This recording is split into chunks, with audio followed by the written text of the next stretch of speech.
マスターランク到達しました。おお。前回の動画がビギナー級の1試合目だったから、だいぶすっ飛ばしましたね。マスターって言うと結構敷居が高そうだけど、ウルトラサンムーンで言うとレート1700くらいあれば、割と簡単にいけちゃうんじゃないかな。剣立て発売したばかりなのでランク戦してる人にガチ勢が多めですが、時間が経つにつれてもっと簡単になりそうですね。まあでもここからポケモンマスターをかけた仁義なき戦いが始まるので、上を目指して今日も対戦していこう。一ついいですか？なんだね。これ撮ってるの平日の朝5時なんですけど、廃人の世界にようこそ。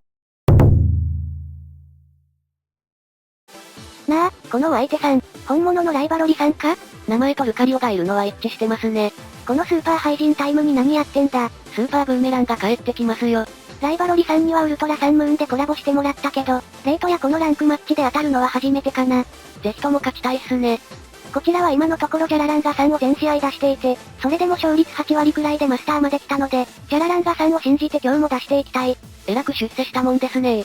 今ジャラランガさんの起点を作るオーロンゲさんを試していて、電磁波でルカリオやミミッキュ、オノノクスの足を削いでいきたいかな。初手に汎用性の高いタスキドラパルトさんを置いて完成。発売後ずっとこのドラパルトさんは強いと言われていて、おそらく使用率は1位でしょうね。やっぱ最強の600族はドラパルトさんだぜ。ジャラランガさん泣いてますよ。そういや前回のコメント欄でこのトレーナーカードのセンスがいいと言われて、ウッキウキまんじゅうですわ。実況者で男主人公を選んでるところを評価してる人もいたんですけど、他の実況者様はみんなネカマしてるんでこの人ネカマしてるやんけ。まあ私も JK なんで性別を偽ってるわけですよ。寝言は寝てからでも言わなくていいです。それではバロリさん、対戦よろしくお願いします。さあ初手はドラパルト3体オノノクス。これは基本的に素早さが高くて、タスキを貫通できるドラパルトさんが有利なんだけど、相手がスカーフ持ちだと抜かれるので微妙かな。でもドラパルトもスカーフを持つことも多いのでそれを警戒してくるかもしれません。と思いましたがお相手はスカーフ激鱗。朝5時特有のとりあえず突っ込んじゃえ理論だろうか。激鱗だから良かったもののダブルチョップならこちらのドラパルトさん飛んでるので、こちらも朝5時特有のとりあえず突っ込んじゃえ理論に基づいてます。一応言っておくと朝早く起きたんじゃなくて夜通し起きてるって意味です。脳みそ溶けまんじゅうです。ただこれでオノノクスは突破できました。ジャラランガさんより早いからここで落とせたのはいいんじゃないかな。さあお相手の2体目はインテレオン。知らんポケモン来た。知らんポケモンって御三家ですよあんた。ヒバニーとサルノリの最終進化は育成したけど、こいつ持ってないしランクマッチでも見ないしマジでわからん。確かエースバーンより早かった気がするから素早さ130族くらいか？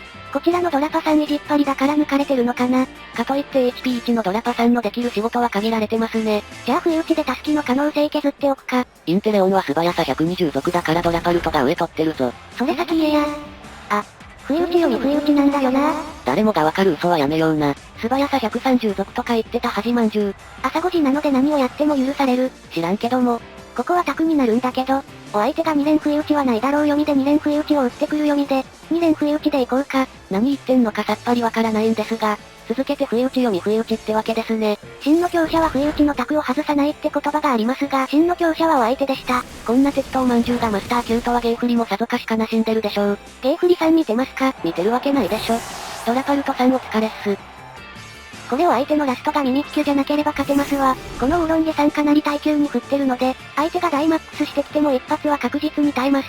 さらには特性いたずら心からの電磁波で3体目の足を削げるので、ミミッキュじゃなければジャラランガさんでゲームエンド。ダイマックスルカリオも電磁波入れちゃえばダイマックスジャラランガさんでいけますね。結構火力あると思ったら特性激流だったな。さあ専用技ソウルクラッシュでインテレオンを突破。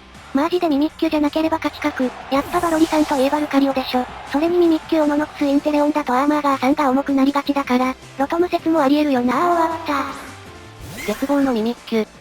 前回の動画でジャラランガさんでミミッキュにも勝てると言いましたが、あくまでこちらが先にソウルビートを詰めればの話です。ダイマックスを残してかつ先出しされたミミッキュに、ジャラランガさんはなすすべありません。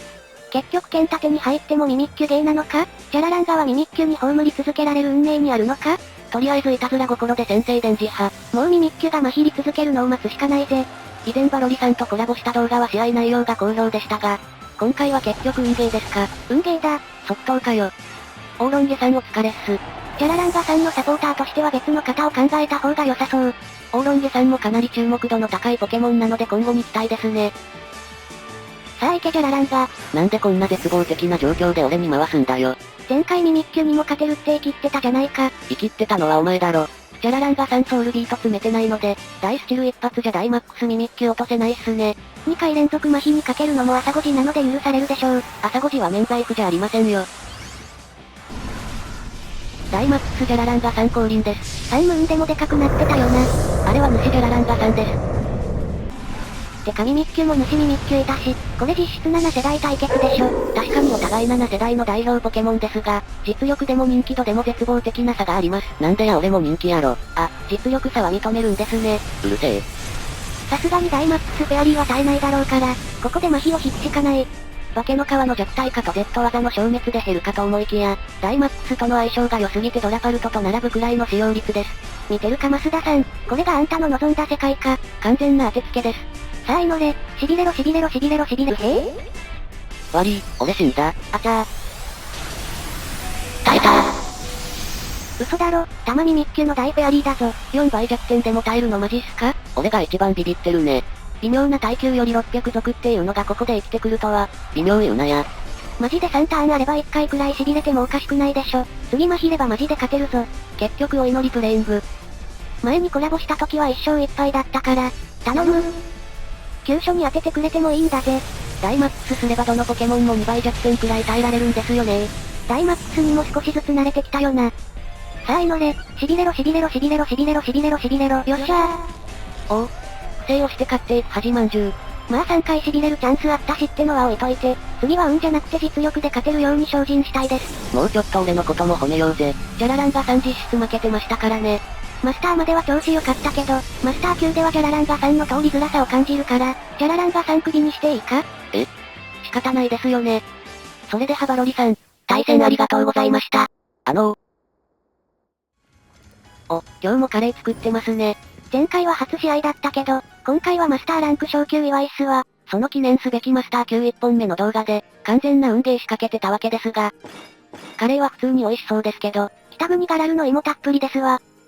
というわけで今後はマスターランクでの対戦動画を上げていくので、引き続きよろしくお願いします。そろそろ恥ポケ等も見つけていきたいですね。まだどのポケモンが今の環境で恥なのかわからない部分もあるから、しばらくは普通のポケモンになるかもしれないけどね。で、ジャラランガさんは今後どうなるんでしょう？次回の動画にいなかったら、つまりそういうことです。ふざけんな。ご視聴ありがとうございました。